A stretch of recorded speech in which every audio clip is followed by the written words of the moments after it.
Thanks for tuning in to another episode of Codings Pro Magazine's COVID-19 podcast series. My name is Stephanie Chiswick, and I'm editor-in-chief of Codings Pro. With us today is Tats Nakagawa, COO at Castagra. Tats also hosts a podcast called Specified, Building Materials and Codings Growth, which now has 81 episodes. Castagra, co-founded by Tats, developed a green roof coating. Tats and I are recording this interview on Wednesday, April 22nd, so please be sure to check back for updates and follow the guidance of health professionals such as the Centers for Disease Control. So Tats, thanks for joining us. Yeah, thank you for having me. You're doing a very good thing, but with these updates, I've been following along. Oh, thank you. Yeah, we just feel like in a very time-sensitive time to it's a really good time to start sending out these types of materials. Where obviously we want to put out as much content as we can and thought it would be helpful for our readers. So thanks for saying that. And we're happy to have you here. Yeah, absolutely. I've been very so grateful. Everyone's been so open and sort of caring and sharing. So I'm very proud of being part of this community. Yeah, so can you give our listeners maybe a little bit of your background? I know I hit some of the high notes, but let us know who we're talking to. Sure. My background is in marketing, launching different products. We started our company 10 years ago based on a technology that my partner invented 30 years ago. And we've been part of a lot of different industries over the years, just trying to figure out our place. We've settled into on roofing, and we do flooring primarily in North America. We do have customers outside, but our focus is in North America. And you mentioned the roofing part. I mean, I think that from what I understand, there have been a lot of interesting developments, at least with who's considered essential and not with the COVID-19 pandemic in the roofing industry in particular. Have you heard anything from the field as far as that goes? Yeah, I mean, in most jurisdictions, at the current time, roofers are deemed essential. Obviously it's a changing situation where some situations do sort of alter, but for the most part, from our operation standpoint, our customers' standpoint, they have been able to sort of complete their projects and do their business the best that they could. Yeah. Have you heard anything from any of your clients in the field then who are working right now on any challenges or even maybe positives that have kind of come out of this experience? Yeah, I mean, I think the overall positive, whenever you're faced with the big challenges, is the amount of innovation and forward thinking that you see out in the field and with ourselves and our counterparts as well. I think being forced to work remote and sort of think through using new technologies that not necessarily would have been adopted so readily in the past is inspiring. I mean, we're primarily fairly technology based. We've always liked that to a point where sometimes I find it's a little embarrassing that we were so digital and so remote on certain things, but now it seems to be kind of the norm. But the adoption rate that I see, companies in the past that maybe took a rap of being a little bit more sort of older school, when sort of push comes to shove, seeing them respond so proactively, it for my part been very inspiring watching them execute. Yeah, I do think you kind of hit the nail on the head as far as what I'm seeing is that the companies related to construction or not that are able to adapt to the new experiences and environments, I guess, digitally or remotely, are probably going to do much better in the long run just because of that quick change and the thinking on your feet sort of goal that they've been able to have.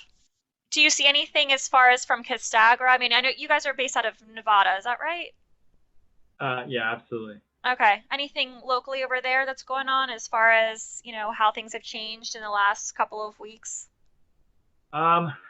Nevada, for us, Arizona, Colorado, it's fairly straightforward in those states at this point.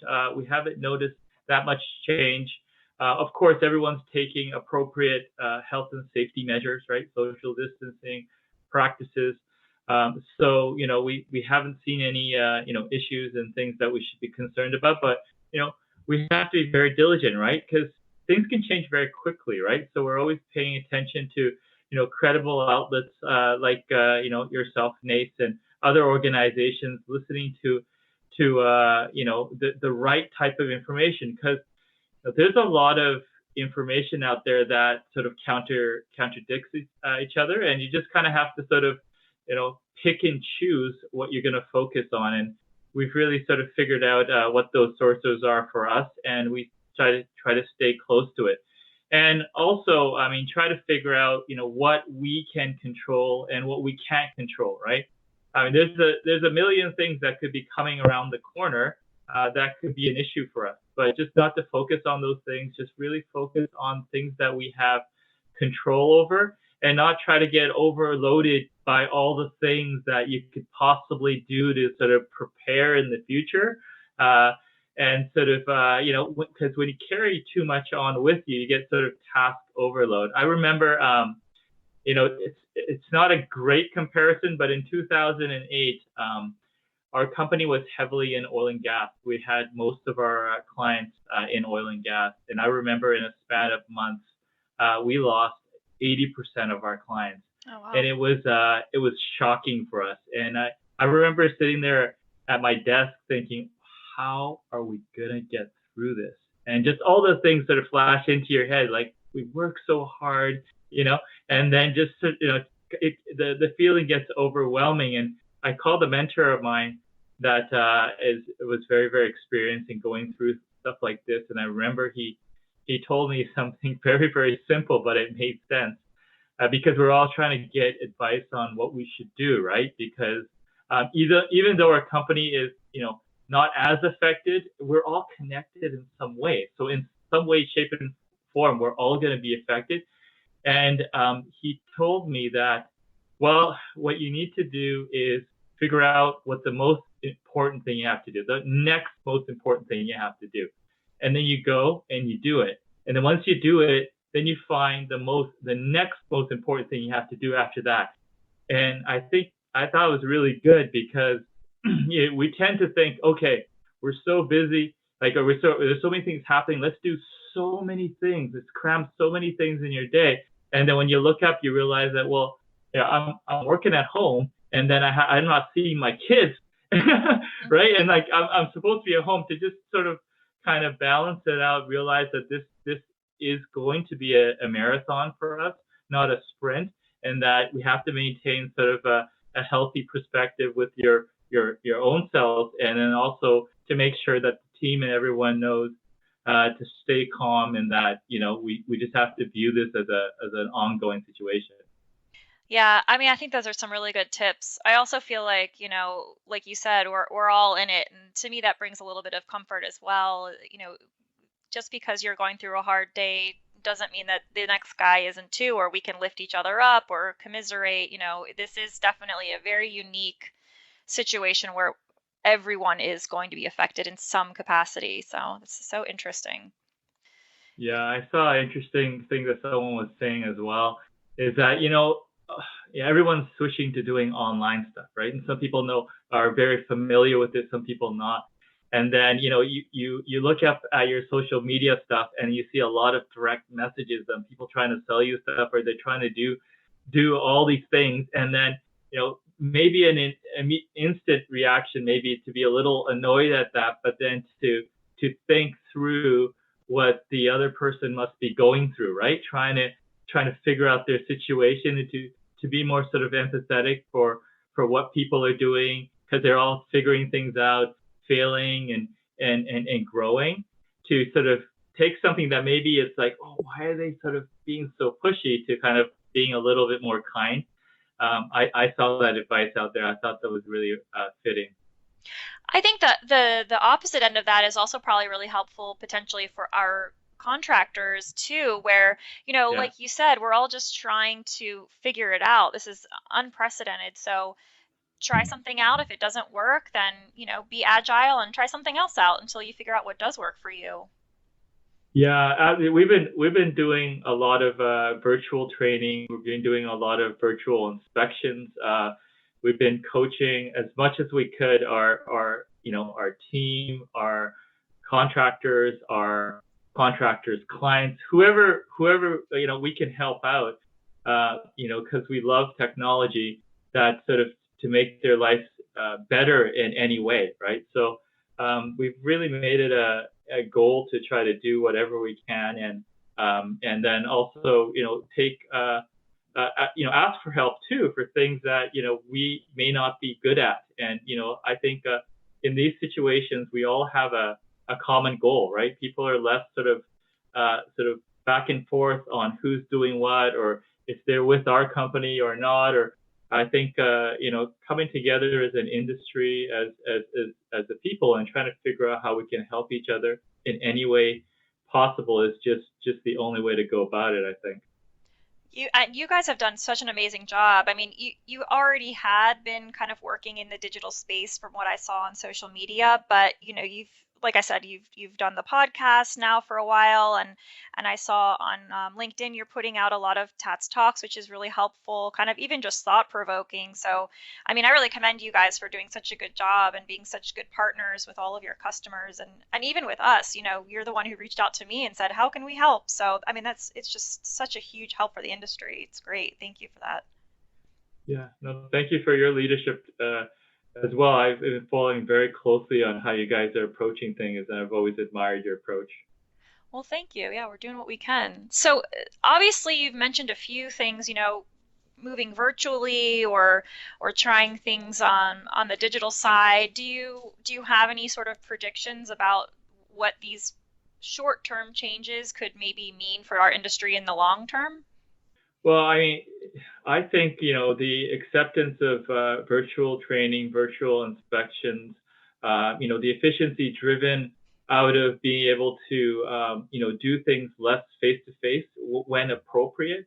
I mean, obviously, you cannot emulate the relationship you can develop by being face to face, but being able to sort of augment that appropriately. I think the industry is going to sort of take that on and sort of use that efficiency to drive sort of speed of innovation, and also to be able to service customers better and to sort of adapt to change, right? Because who says that these sort of things aren't going to happen in the future, right? So I think that's what's going to be on people's mind, and they're going to want to be more flexible. They're going to figure out better ways to collaborate. I've seen tons of different ways that people are figuring out ways to interact better online. The rise of personal brands as it relates to collaboration and also the sales process. I think those are going to accelerate, and I think there's a bunch of bad things happen, but I think there will be a lot of positives to take out of it in terms of quality of life improvement and just industry growth and knowledge. I also do think that, at least personally, this has kind of forced me not only to slow down and to be mindful, Mm-hmm. but also to look for those positive linings, which is not a practice I always have had, but in this sort of situation, it kind of feels like, okay, I need to find a positive today. So what is that positive going to be? So it's, I wonder if that'll help people sort of tailor their decisions moving forward as well to find those silver linings. Yeah, that's a good point. Well, you mentioned the virtual inspections. Can you walk us through that a little bit? I'm just curious as to what does that entail? How does that work? I'm assuming you mean mostly with roofing projects potentially. Yeah, roofing projects. We look at videos. We look at photos. Obviously, there's limitations to virtual inspections. I mean, we don't use VR equipment. I know some people are experimenting. They have some of that. They're starting to do that. So I think sort of an increase in that will come about. But at this point, we're relying on certain types of contractors that we trust that could, when they're walking on the roof, they understand the structural elements of the roof, so that it can provide us feedback on that. But then we can look at drone footage, we can look at photographs, videos, FaceTime things to really figure out and to be a service to our customers.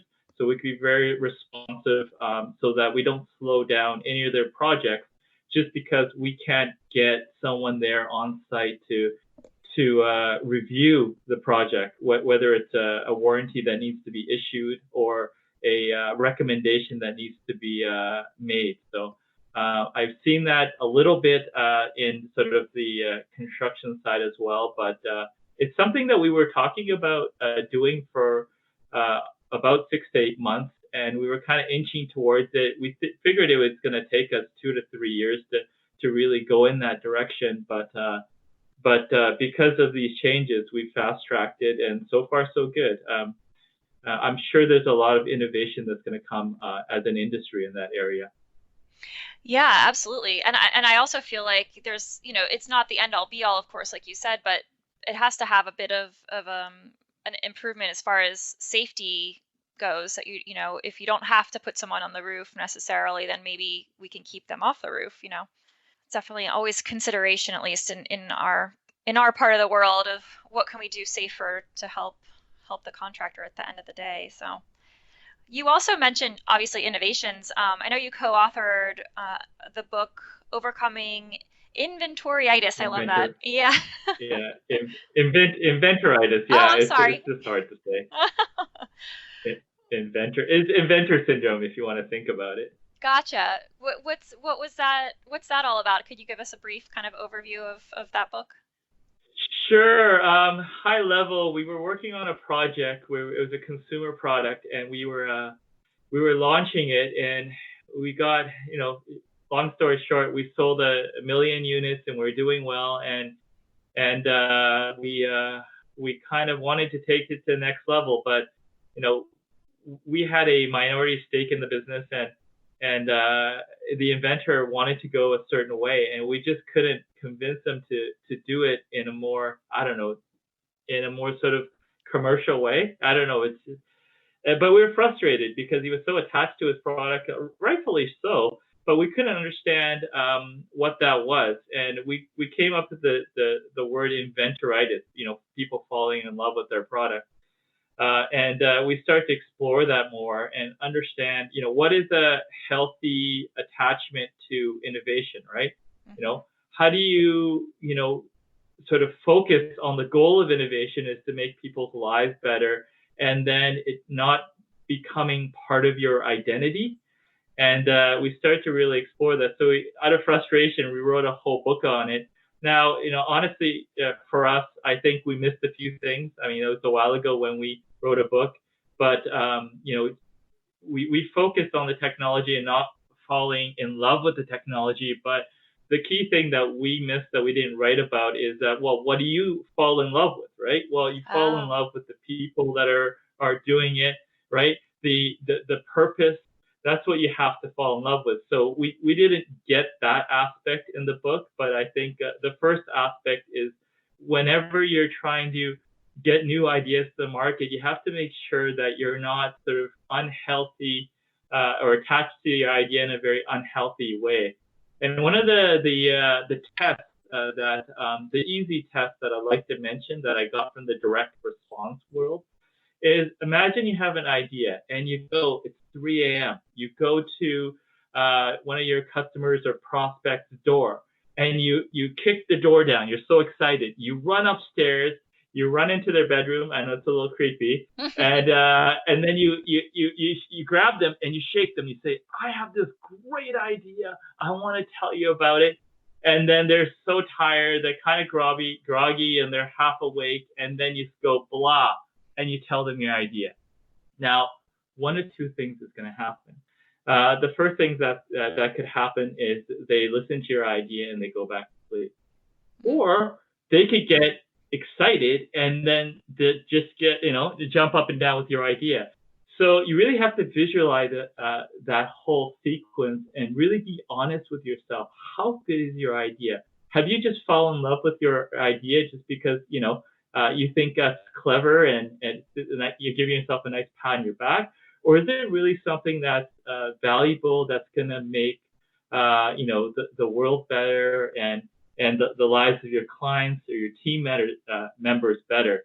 And the idea doesn't necessarily have to come from yourself. It can come from anywhere. So, to sort of, practice humility and then distance yourself from the idea for a second and look at it carefully is kind of an important factor in innovation. I think a lot of companies try to achieve it. Like I think for a while, I think the company was the TNG. They had the proudly not invented here kind of slogan going, but that's what we all aspire to as a company is that, just because, we didn't come up with it, it doesn't mean that we can't talk about it, and promote it, whether it's another company or it's a rival or anything, it doesn't matter. I think that we have to get to a place where we promote the best ideas. And especially in a climate like we are today, the best ideas have to come out because that's the only way we're gonna make it out of this and thrive. So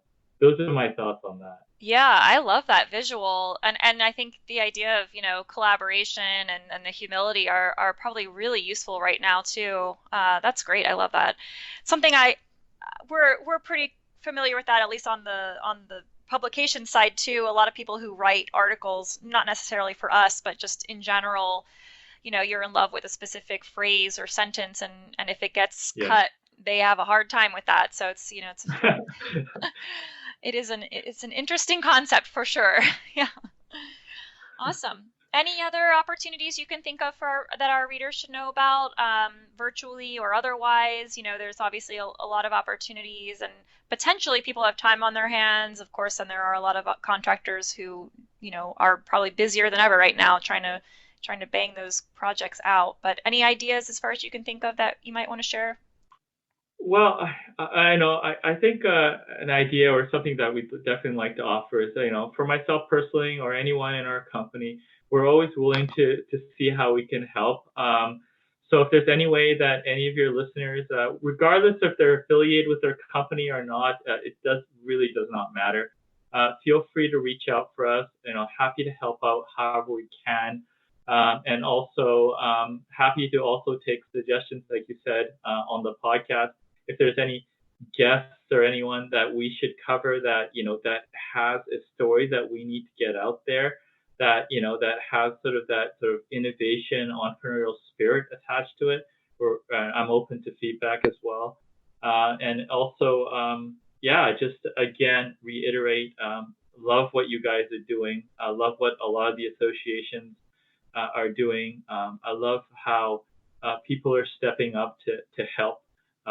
Whether it's traditionally a competitor or not, I sort of applaud that. So I'm inspired by that, and for us, we want to do whatever we can to contribute and help along. That's awesome. Where can people find you or find the company in general if they want to reach out? Sure, Castagra.com. If you provide links to that, I guess, or just through any of my social media stuff that I'm involved in. Feel free to connect. Send me a note. Any sort of genuine request to connect, I'll be happy and open to respond. So feel free. Perfect. Well, thank you so much for your time, Tats. I appreciate it. Hopefully I'll get to see you sometime soon in the near future and talk to you at least another time, and maybe in a better situation, but we are all making the best of it that we can. So thanks so much. Yeah, thank you so much, Stephanie. Thanks again to Tats Nakagawa, COO at Castagra. We really appreciate everyone's time and effort to share all this great information with our readers. Tat certainly had some great tips to share about things that we could do now as far as looking to the digital scope, as well as reaching out to him and his company for potential collaboration or help where they could offer it. They're doing some great things, especially over on LinkedIn. So go check that out. As always, check back on the Codings Pro website for more podcasts in this series. It's www.codingspromag.com. Be sure to reach out to us and connect on all of our social areas. That's at Codings Pro Mag as well. And hopefully, everyone is staying happy, safe, and healthy in these times and in all times moving forward for that matter. So, as always, happy coding.